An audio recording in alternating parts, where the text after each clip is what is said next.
Today we're going to be installing this phone mount in this E46 BMW. As you can see, we've already installed the ball and the magnet to the vehicle specific bracket here. This install is pretty simple. Should just take a couple minutes, and we're going to be using our one of the pry tools from our Schwaben tool set here. We'll go with tool number 5, and the only other tool we need for this job is a 10mm socket. We've got ours on the driver. So the first thing we're going to do is just pop off this trim piece here, like that. Grab this one as well.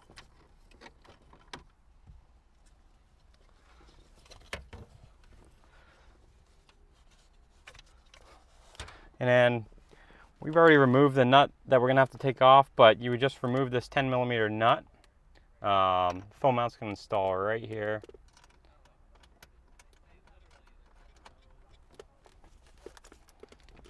Just secure this down.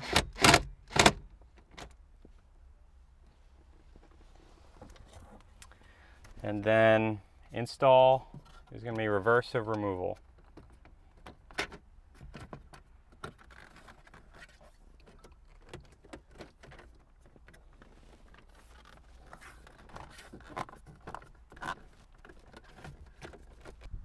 And then we'll just throw our phone on there, adjust as necessary, and there we have it.